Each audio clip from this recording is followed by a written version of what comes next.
Hello, and welcome back to Retrieving Sanity with your podcast host, Keegan, and this is your podcast for all mental health, addiction, recovery issues, and topics. And today we have a very special guest, and her name is Diane Konkin. I did say that correct, right? You did, yeah. It's very good. I have sometimes a habit of getting people's last names just so wrong, or just right on point, so I just want to make sure I get it right. Thank you, but irrelevant. I'm just here to share what I know and really hope to help some people today, understand what's going on in their minds and in their bodies. And it's simple and very powerful. I don't think you've heard this before. So everybody Stay tuned. Alrighty. Well, you bring a whole lot to the table, and we've had our discussion beforehand, so I'm kind of caught up, but why don't you go ahead and tell the audience who you are, a little bit about yourself, your story if you want, and what you do. Yeah, sure. Well, my company is called Advanced Mind Health. That's my practice. It's like what I like to call my no repeat client therapy practice. I specialize in self-sabotage, anxiety, depression, low confidence, and specifically substance use habits as well, which is a big one. And my history is I've had my practice for 4 years, but I come from a background of working in entertainment. I was a stage manager for theater for over 30 years. My late husband, who passed away 11 years ago, when I met him, I was like 20, I think, and he was in his 30s, and he was a professional musician. He was a drummer touring across Canada and went back to school to teach. And so that's where we met and fell in love and started a life together. And little did I know, because he wasn't sharing this with a new relationship, but he was a recovering drug addict, and he got himself off of speed and MDMA, I guess they call it in the 70s as well. And when we were together about 7 years, it was about 3 years into purchasing our home together, he crashed with depression. He had only what I could call this crazy nervous breakdown, which really was frightening to me because I'd never experienced anyone going through that before, where he was just sobbing and rolling on the floor, what's happening to me. And so, when he kind of calmed down and we took him to get some help, basically, he was diagnosed with depression, but he was like, you know what, these doctors are full of shit. Sorry for my language, but, full of BS. And, he tried a bunch of different cocktails of meds, but he was also drinking heavily at the time. That was his self-medication, right? And which we all know works opposite to antidepressants, because alcohol is a depressant. So fast forward years, he really developed a self-medication problem with alcohol, and he started hiding it, and he became out of control, and he was functioning, but it's something that he just couldn't do without until he kind of spun out several times. So in and out of rehab, to make the story fast, 3 times. He finally got on a different cocktail of meds, which included lithium, which completely kind of zoned him out. He didn't like it, and he had to leave his passion of music, leave all his friends, all of that stuff. And then he basically became a shell of a man. And he was sober 6 years when he passed, and he passed just before his 64th birthday. And that was 11 years ago. So in a way, I felt like it was really hard to see him struggle. And I did everything I could for him, not knowing anything about mental health. And in the 90s, there was no help. But, a few years after he passed is when I started to grieve.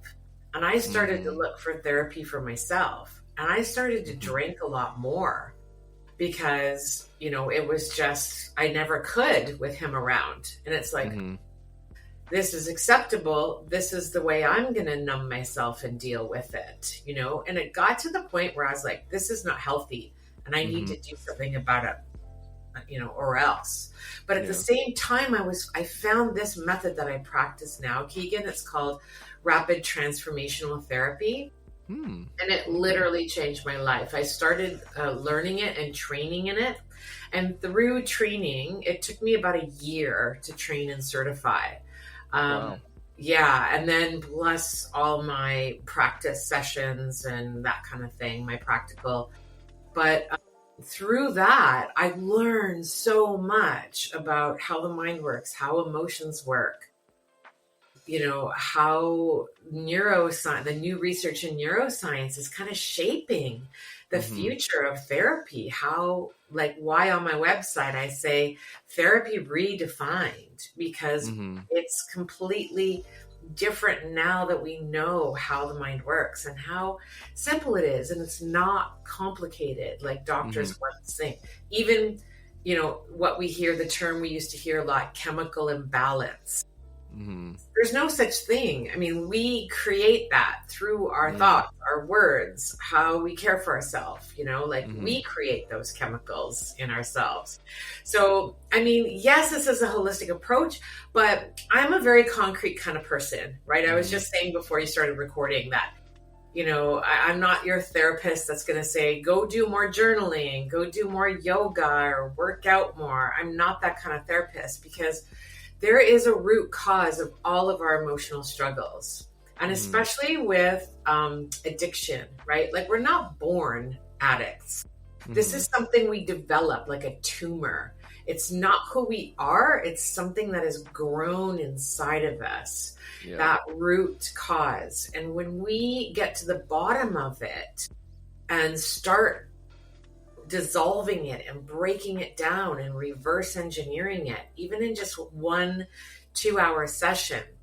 I've done it with clients hundreds of times, where I just take away their cravings, because when you work at that deep neurological level and you really communicate with your mind in the understanding of it, it completely starts to shift, and people feel it. At the end of the session, they'll say, wow, I feel like a weight has been lifted. I finally get it, And because our minds are, sorry, just to finish up this answer, but our subconscious minds, we learned this somewhere in school, but it controls and drives and influences 95 to 97% of our behaviors, our decisions, our actions, how we think, act, and feel. And so I say to my clients that have a substance use issue, I say, when you're trying to resist and you can't help it and you end up picking up, it's not your fault, because your mind is driving you to pick up. And you are trying to change that action with only 5% of your decision-making power. Right? Because this is your pattern. Your mind loves patterns. And when you first picked up, everybody remembers the first hit, the first drink, the first everything. They say, oh my God, it was like euphoria. And our minds are wired. We are all born wired to crave that pleasure. And our minds sort of drive us away from pain, right? Like if we have food poisoning, right? You can't even smell that food anymore, or you start getting nauseous. So that's your mind saying, stay away from that food. Last time you had it, it caused you pain. But your mind is saying, oh, you're not feeling good? You're feeling guilt, shame, and remorse from all of the substance you had yesterday? I know how to fix that. Right? So it drives you towards that pleasure. So there's certain ways in which your mind helps you survive, because the number one job of the mind is to help you survive. But the number one rule of the mind is it will always, always, always do what you tell it. It will do exactly what it thinks you want it to do. And when you work at that deep level, then that's how I shift my clients. Wow. That's a whole... It's a lot. I know, it's a lot. I could talk forever, but I try to kind of keep it simple. But it's all run from your subconscious mind. Wow. Yeah. Okay. Should I talk a little bit about how I do that and what RTT is? Yeah, we can totally talk about that. But I just also kind of want to get real quick your perspective of what it was like to watch someone go through addiction. Because that is one of the things a lot of people don't really kind of understand, is that the addict or alcoholic is suffering, but so is the loved ones around them. Absolutely. Absolutely. Because that's what drove you to even get to RTT, correct? So yeah, well, I found RTT years after my husband passed. mm-hmm. But when I knew that I could specialize in a method of therapy that was brand new, Mm-hmm. that could help people like my husband who suffered for like 30 years.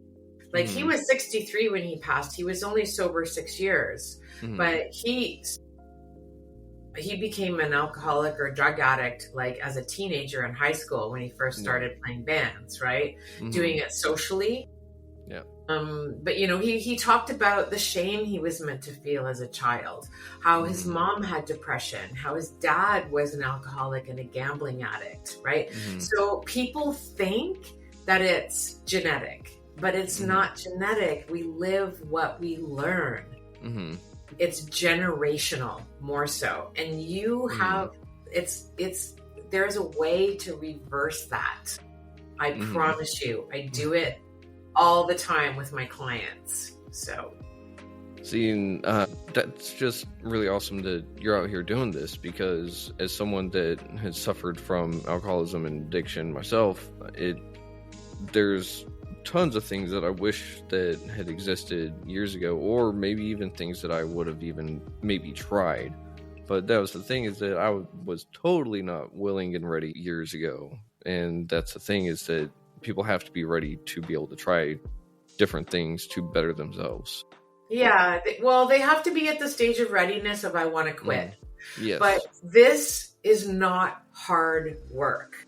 That's the difference, right? Okay. It's not going to counseling or group sessions where you have to sit there and learn about all your emotions. And, you know, because I know this. My husband used to get excited about it the first time. He was also hilarious. He called it drunk school, where he went to like, where he went to like an outpatient program.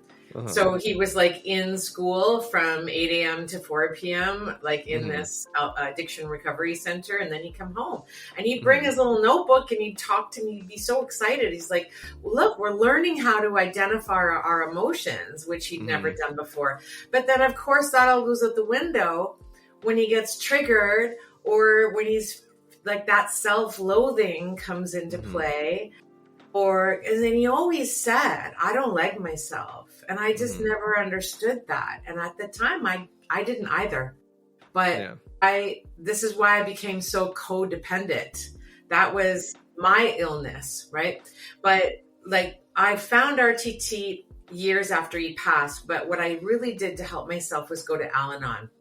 If it wasn't for Al-Anon, I probably would have gone crazy. Like, I swear to God, you know, and I mean that in the, like, I would have checked myself in, because, you know, I just watched a masterclass on this in my learning platform for RTT about a couple of months ago, mostly based on narcissism, like being in a relationship, like a toxic relationship. But when you are trying to help somebody and you can't, because you were asking about watching somebody go through this, it starts to shift the brain patterns. Like, you change at a neurological level watching somebody do this and not being able to help them. That feeling of helplessness. And here's the thing, I'm not saying this to make the person that is struggling with addiction to feel guilty, right? But I'm saying it so that the person with addiction can encourage their loved ones to go to Al-Anon. Because, and my husband always used to say, like, if I had cancer, you would be in a cancer support group, how to support your loved ones with cancer. Or if you had a child with Down syndrome or disabilities. Like, you would be with other parents to learn how to support that child. It's no different, and there's no shame in it. Nope. Addiction is a disease, but it's this insidious kind of, like I say, this emotional tumor that sort of grows. And, it basically comes from childhood trauma. Like, when I work with my clients, okay, here's how RTT works. Yeah. It's it's typically one session. Sometimes I do a second. Once in a while I do a third. But the client that comes to me has to want to stop. And they have to be able to stop for at least a day, right? So that, because they have to come to the session clean and be honest about that, or else it's not going to work, and I'm not going to treat you. That's unfair to both of us, right? Yeah. So do whatever you can do. Go to detox, even if you go to detox for a couple of days. But if you have the kind of addiction, not have it, because I don't like to say it's yours. You never say I am. To say I have this thing in me, right? It's not part of you. It's like this tumor. But if you are struggling with this, or if you have this thing clinging to you, and you can get through a day or two without it, but then you kind of fall back into it. It's the same reason why New Year's resolutions don't work, right? We can say, well, I'm going to give up sugar. I'm going to give up buying shoes. I'm going to give up whatever. I'm going to get to the gym more. And we can kind of manage it on our own for a while, but then boom, we fall back into our old patterns, because our mind is like, no, we need this. And so what I do is I align your subconscious operating system with your conscious mind, right? Okay. The 95% and the 5%, I make them align so that your subconscious mind knows what you want, because it's just going along with what it learned. It's like when you get in the back of a cab, you need to tell the driver where to go, or else it's just going to drop you off to the same place it always drops you off, right? So the session works. It's a combination, Rapid Transformational Therapy. It was developed by Marissa Peer in the UK, who is a psychotherapist for over 30 years. And she started learning hypnosis and developing or incorporating it into her practice. And her clients would get better really fast, because she wanted a way to help people fast, because she sees these people week after week, and she sees their emotional pain. And she said, if you had chest pain and you went to the doctor, he wouldn't say, come back next week and let's talk about it, right? And I don't have anything against talk therapy. If you like it and it works for you, great. But if it doesn't work for you, or if you want something more powerful, then this is your method, because it's a combination.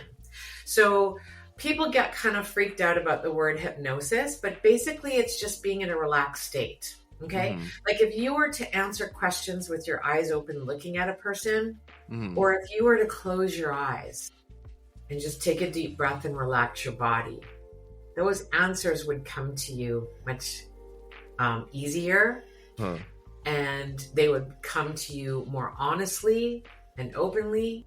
And so basically what I do is I just walk you through, and this is all on Zoom. I see all my clients on Zoom. Okay. Yeah, so it's not in person. I'm in Niagara area in Canada, but I have people, like clients all over Canada, the States, UK, South Africa. I'm in a bunch of different places in the world. But that's awesome.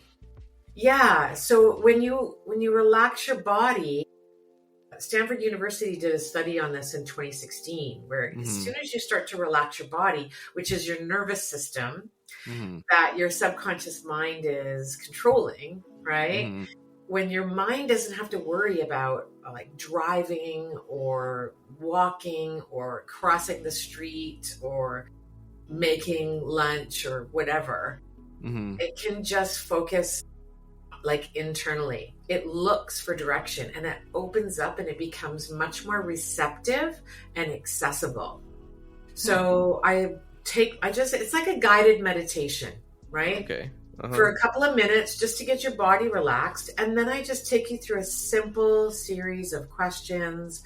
I'll say, like, let's go back to the cause, the reason, and the root of where this addiction started. You're going to go back. Your memory, your mind is going to show you why the very first time, why this addiction started in you.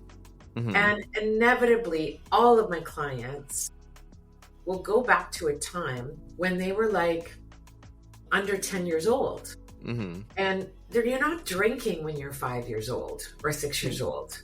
But they you hold on to these beliefs that you develop from these feelings, right? Because the way a child's mind is formed, because your subconscious mind is formed mainly between the ages of 0 and 7.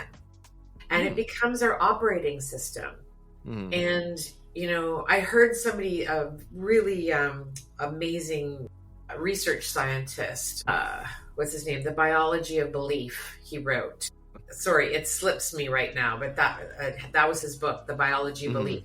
And he really wasn't into any of this stuff. Now he's gone total woo, right? But he says the Jesuits knew this hundreds of years ago when they said, show me a boy of 7 and I will show you a man, because our minds are formed between those years. And then we carry that operating system with us. But now we understand through the latest research in neuroscience that we can shift this. Everybody's heard of, or maybe you haven't, but there's a term now floating around called neuroplasticity. And it's basically the belief that your mind is flexible. Like if you learn how to play an instrument, then your brain changes. It makes room for those new pathways of skill that you're learning. Or if you're learning, the meaning of a new word or whatever, you're learning the words to a song, right? You repeat over and over again, right? Because this is how the mind learns, with repetition. Then that's in there.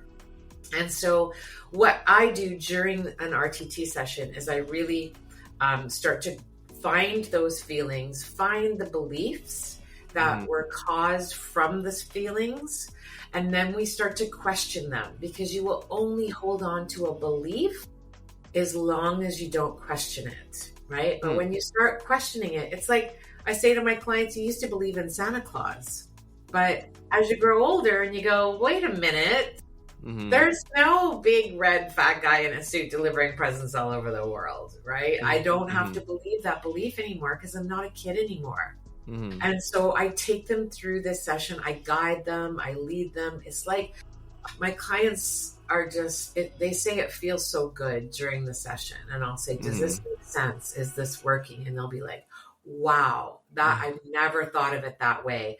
That is so powerful. Feel a change. I feel it. Like I feel it so deeply. This is amazing. Yeah, of course. And then once the root cause is dissolved, then we start to install what they want. I want to be free and clean. I want to be with people at a party, see them having a drink, and feel completely disinterested or indifferent, which is the opposite of loving something. It's not hating something. It's just you are indifferent and disinterested to it. And this is what my clients achieve by the time I take them through it. So it's a 2-hour session that does the work. And then at the end of the session, I leave them with a 15-minute personalized audio. Wow. This is where I put my most work into. And I have a template, but I include everything from the session as well. Name in it, everything that they want from their intake form, everything that they see, how they see themselves moving forward, how they visualize their lives without this addiction hanging on to them. I use cognitive behavioral therapy. I use neuro-linguistics programming, which is basically fancy words for saying, self-talk and visualizations. But when you're in that relaxed state, it sinks in so much deeper, because your mind is open up. And when you question that and change that, and then you install what you want, the clients are just blown away. I was telling you before we started, I worked with a doctor in New York who had a drug and alcohol problem in the 90s. and gave it up quickly, kind of got scared into it because he got in a bad car accident and almost killed himself and someone else. Now he's got a beautiful family, but he was still having cravings every day and getting triggered, but managing it. And within 48 hours, they were completely gone. Because what I ask the client to do is, now that the work is done with the audio, with the session, you listen to that audio every day for 28 days. Because how long does it take to form a habit? About a month. Minimum of 21 days. Right. So I say, okay, minimum, right? So you will notice huge changes in how you feel, how you're thinking, because the old you, when all of these thoughts bubble up, right? Like, I'm never going to find love. I'm worthless. I'm useless. What am I even doing here? Like all of these sort of self-loathing, self-deprecating thoughts, that's not coming from you. It's coming from your mind, because it wants you to use, because it knows it's going to feel good. Your body doesn't want drugs and alcohol. It's your mind that's compelling you, because it doesn't care, if you're happy or sad. It's just like doing this. It just wants you to stay alive. And a lot of addicts, you hear, if I didn't have drugs, I would have probably killed myself, right? How many times do we hear that story?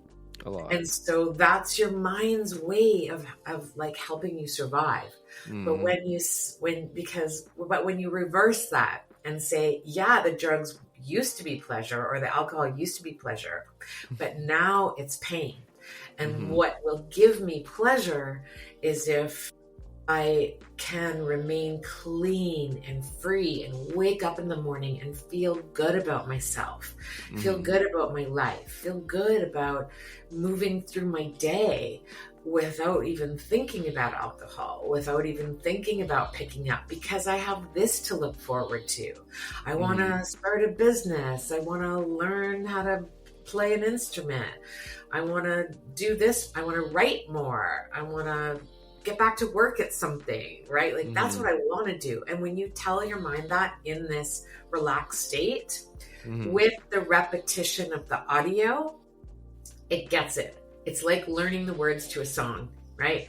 You have to listen to those words over and over and over again, and then they're in there. And then guess what happens? You're moving through the day, and all of a sudden the song will pop into your mind, right? Because your mind's like, you were repeating this to me.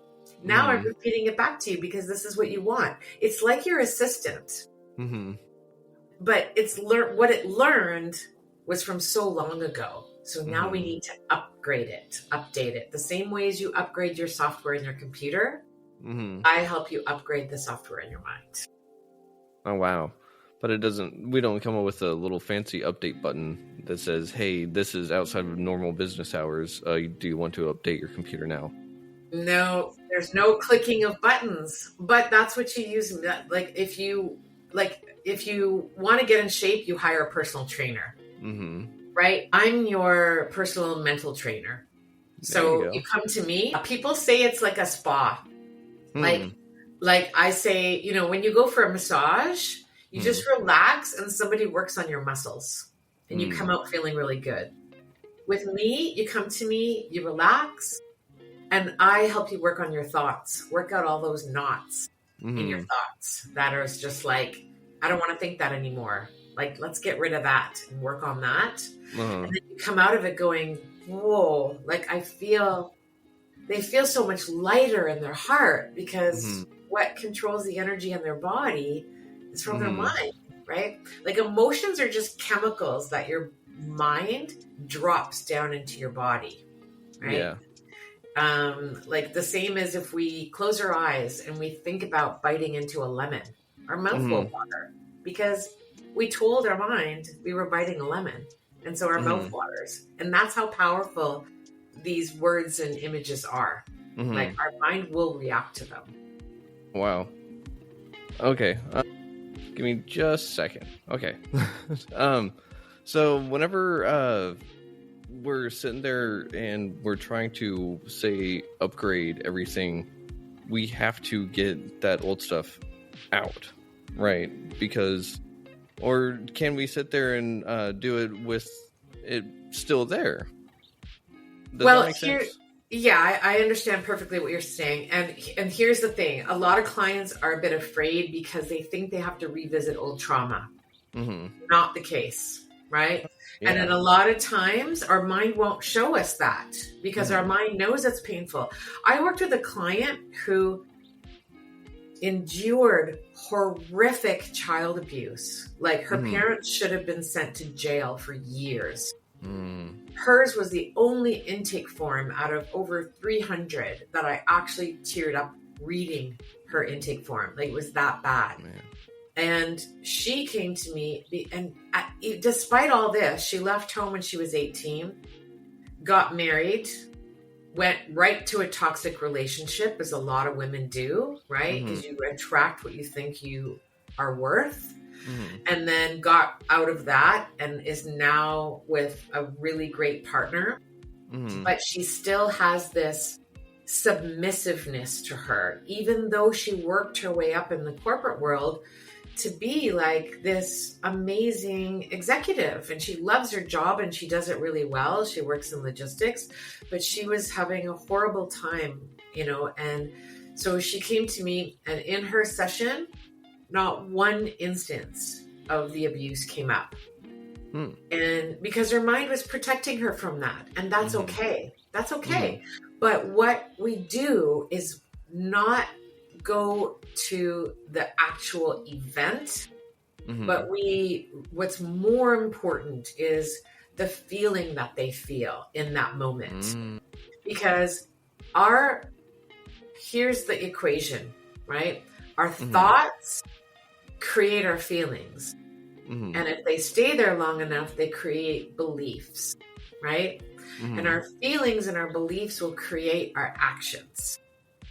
So it all starts with our thoughts, right? Like if I have to learn a new tech platform and I go, oh God, this is going to be awful. I hate tech. And I tell myself that, guess what? It's going to be a really unpleasant experience. But if I say to myself, hell, I've done it before. I know I'm smart. I know I'm capable. I can navigate through it. I just have to take it one step at a time. I can figure this out. It's going to be easy. If I tell myself that, guess what? It's easy, right? Yeah. And so, you don't have to revisit the trauma, but you have to, what I do with my clients is connect with the feelings they've felt that their mind is showing them. Because those feelings turn into beliefs. And what are the beliefs? I'm not good enough. I'm not worthy. I'm not lovable. I can't connect. I'm different. I don't belong. What I want in this world is never going to be available to me. All of those things, those beliefs that you start to form and carry with you into adulthood. When in the session, I help through a series of tools, which are brilliant, that no other psychotherapist, unless they've trained with Marissa or know this method, really has the language or specific tools from. This is specific to Rapid Transformational Therapy, and it is brilliant. It's an award-winning method. Doctors are learning it. Therapists are learning it to help their clients. Although I did have an interview with a therapist my first year of practice who wanted to know more about what I did. And when I told her I can, help people in one session, typically, she went, but what do you do for repeat clients? And I thought, how sad is that? Like, I said, don't you want to help your clients faster? But the truth is, and not with everyone. Please, I'm not slamming talk therapists because what they do is important, right? Yes. But there are, sadly, some of them that will, rely on that revenue, right? That weekly revenue. Not everybody, but, it happens. So that's why I say to people when they ask me what I do, I say I have a no repeat client therapy practice. And people are like, what? It just makes their jaw drop. And it's like, because this is not your mom's therapy. This is the future of therapy, how it's going to go. Absolutely. And we forget that hypnosis was a developed like hundreds of years ago. And the first time it was developed was to actually help people with mental health issues. It was only like in the 30s and 40s where it started to get really cheesy with the stage shows and stuff, right? But and those are hypnotists. Those aren't hypnotherapists. So there's a big difference. Big difference. Yeah. So with there being so much to this, there's also not a lot at all. It sounds like that's the weird It's very thing, simple. right?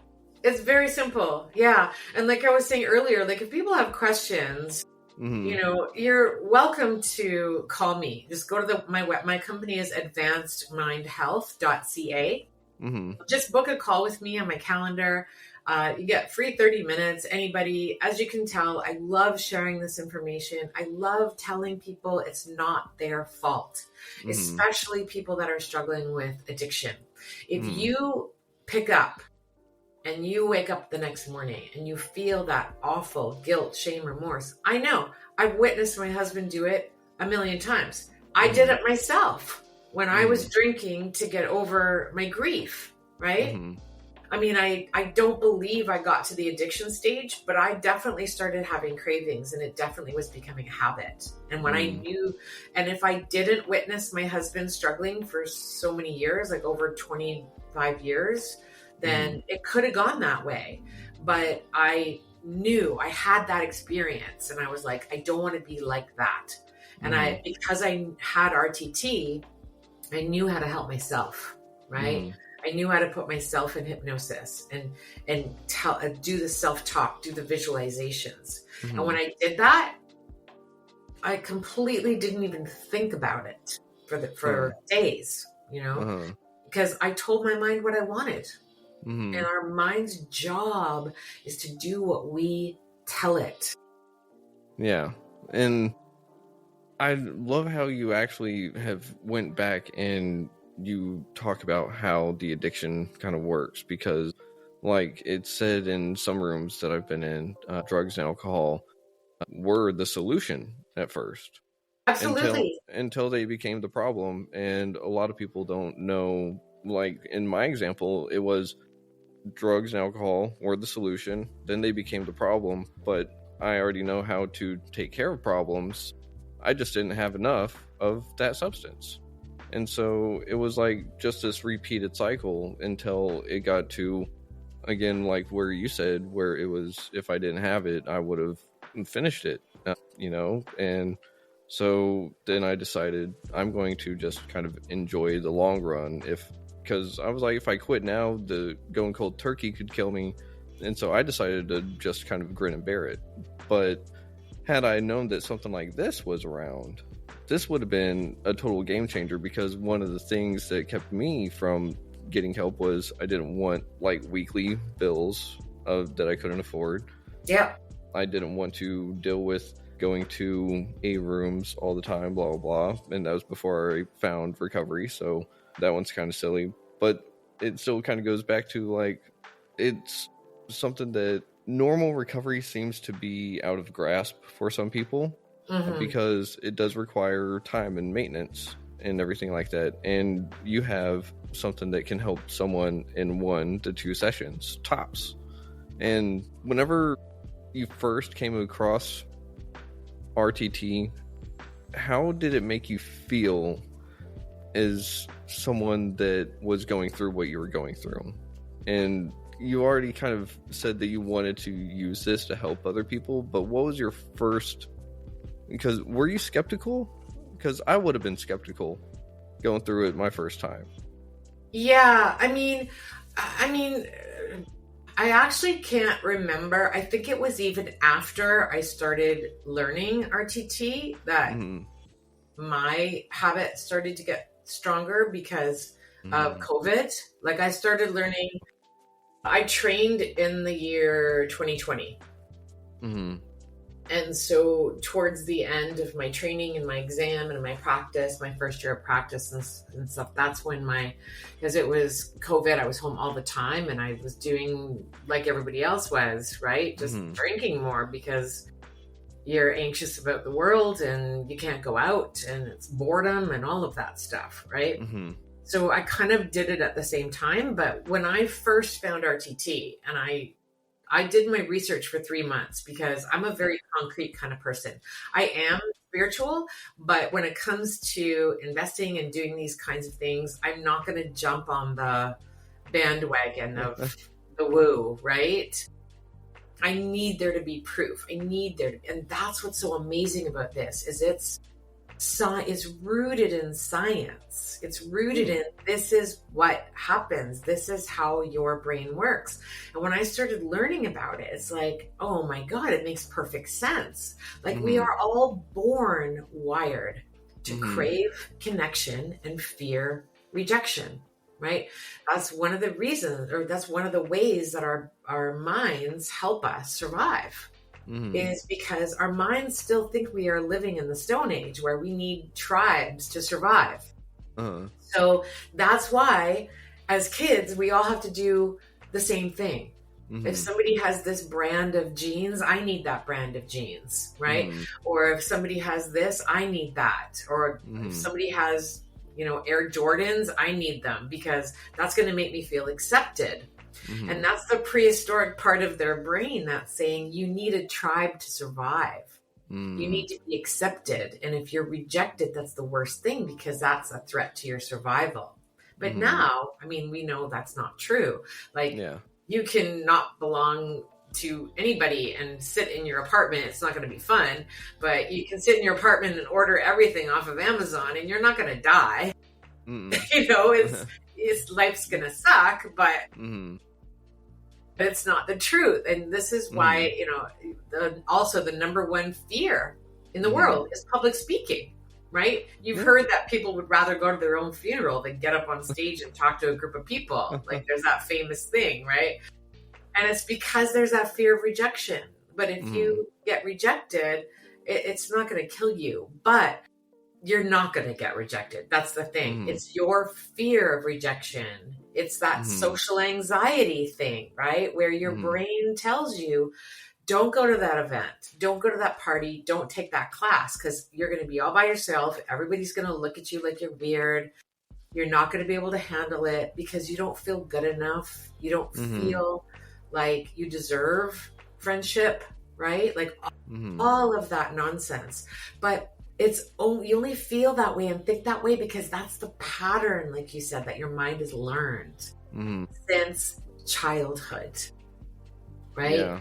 If my own mom is rejecting me and not looking after me and neglecting me, what does that mean about me? That must mean I'm what? Not lovable.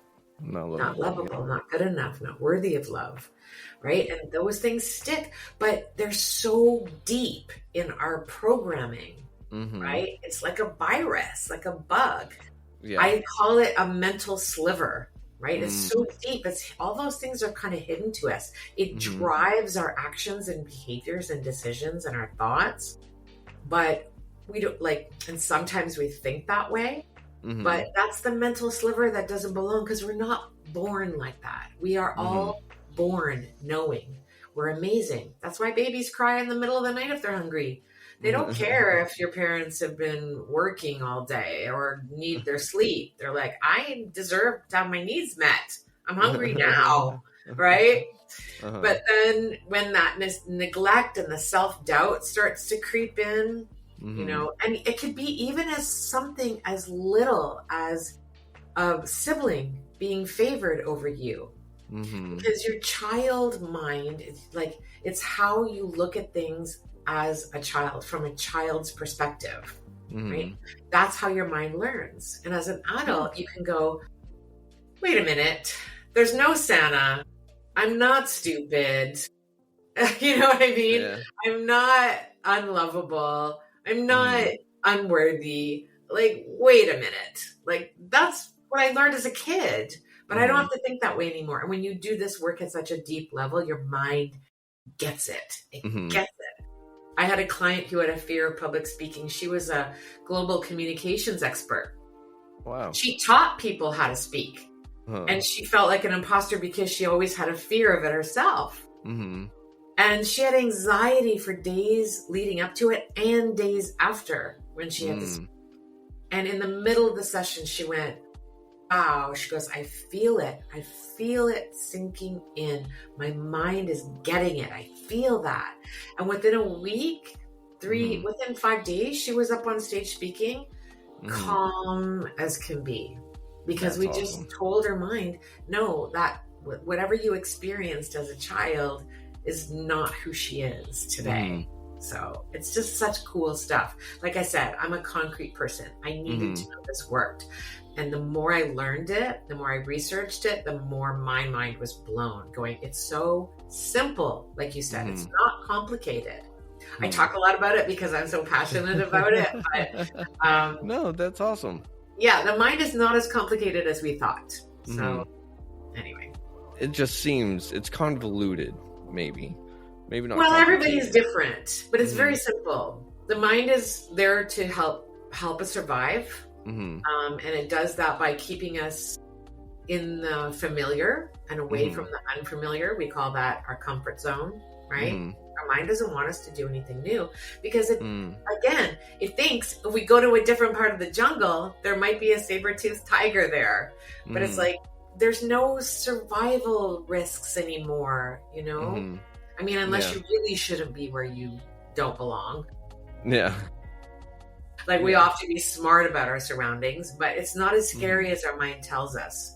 And if you just kind of say to your mind, look, it's okay. I'm safe. I'm healthy. I'm safe. I know how to take care of myself. I'm strong. I can protect myself. You don't need to protect me. I got this. I'm good. Right. Yeah. And when you start to kind of communicate that to your mind, you know, and a lot of times I'll talk with clients and I'll say, okay, how does your mind how old does your mind think you are? Ooh, or how old were you when this happened? How old were you when this addiction first came to you? How old were you when this thought, this belief first started to be formed inside of you? I was 6. Okay. How old does your mind think you are now? 12. And then they start laughing. Like they just blurt it out and you go, wow. Like, or I'll say, I'm going to say a sentence and you finish it off with whatever comes to mind. And they'll blurt something out and they'll go, wow, that's interesting. Or I'll say, you know, I'll ask a question and I'll just say, tell me what comes to mind. And then my clients will say, well, I don't know the answer to that question, but this is what's coming up. And it's just their mind showing them and telling them what is really happening, how it's operating. Right? And when you're in that relaxed state with your eyes closed, then you can communicate with that part of your mind that's driving you. And then it'll listen back. You can say, hey, like you said, it used to be a solution for me. It used to keep me alive, but I don't need drugs or alcohol in my life anymore. I really, really want to just be myself because now I get that I'm pretty freaking amazing because I was born that way. Right? And I really want to get to know myself again. I really want to fall in love with myself again. The same way I did when I was born, before all of this stuff happened to me. Let me go back to that. Let me reconnect to the person and the soul that I was meant to be, not the soul that I was formed based on all of these bad things happening to me. And when your mind listens and hears you, the cravings start to melt because it gets it. Huh. That's really cool. It is really cool. I don't question it. I don't know how it works, but it works. I'm not a neuroscientist. And I'm not even a psychologist or a licensed mental health professional, but I did spend hundreds of hours training in RT. Personally, with Marissa Peer, who is voted one of the best therapists in the world. I trained with her twice online in 2020. And then I went to LA to do a 5-day intensive with her personally. In 2022. And she's just the best. Check her out on her YouTube channel. If you go to Marissa Peer, Marisa, Peer is Peer. Okay. She has an amazing YouTube channel full of hundreds of videos. Like really, you'll hear her kind of talk about exactly what I'm talking about because I learned everything I know from her. She doesn't practice anymore. She doesn't even teach anymore, but I was one of the lucky students to get her last few years of teaching. So I feel really blessed. Yeah. And that's how I help people. That's my legacy and that's my husband's legacy. I want to tell his story. I'm going to write a book because he left me I have a whole box full of journals that he would write in to help him through his addiction.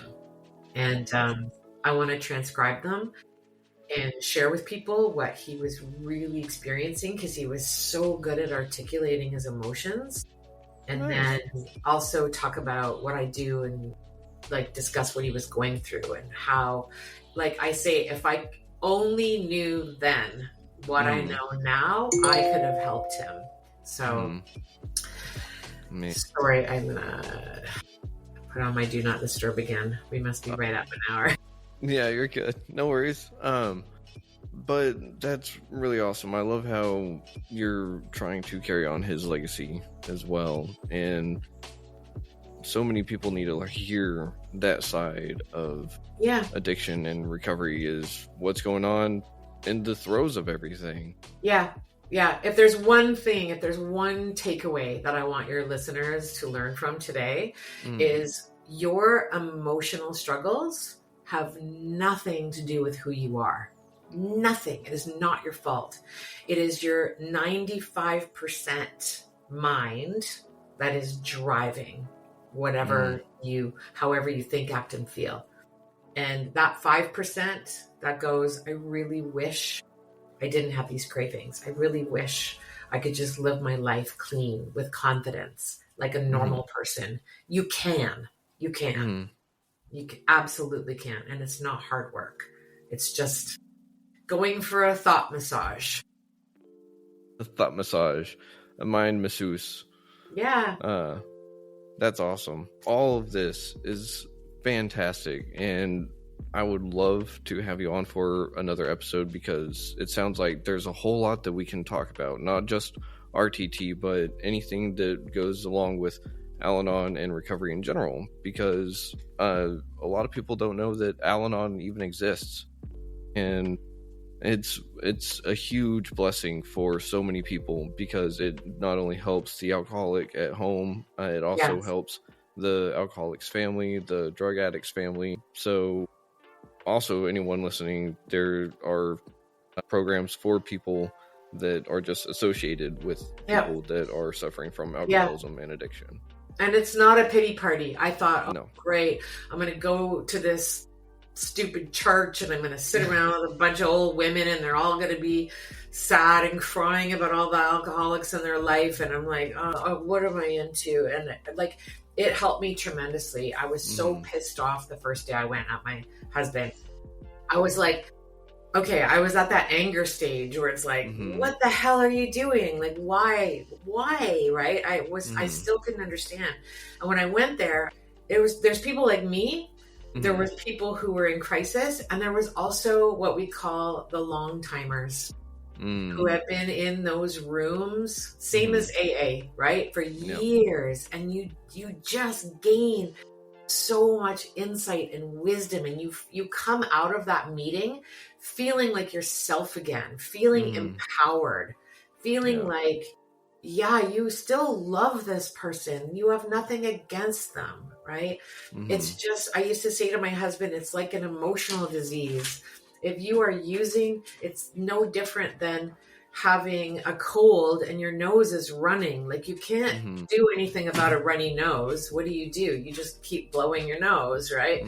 That's a symptom of this. And so I said, this depression, the crying, the dark days where you couldn't get out of bed for sometimes up to 9 or 10 days, and I just go to work and I'd come home and I would hold him during my lunch hour and tell him it's just something that's happening to him and nothing that he's causing, not knowing what I was talking about, just trying to make him feel better. So there's lots we can talk about, but I'd love to come back anytime. But if your listeners ever want to call me too and just find out more about what I do, they can hit up my website. There's a lot of stuff on there. Or just book a call with me and say, I have a question. Okay. For the listeners, what's your website one more time? It's advanced with a D, advancedmindhealth.ca, because I'm in Canada. Gotcha. All right. Well, I cannot thank you enough for being on, because this is such great information, and I know that I'm going to look into it myself, and I know that there's going to be people that are listening that would also like to really look into this, because again, if it's a 1 to 2 session kind of fix for a specific issue, why not do it?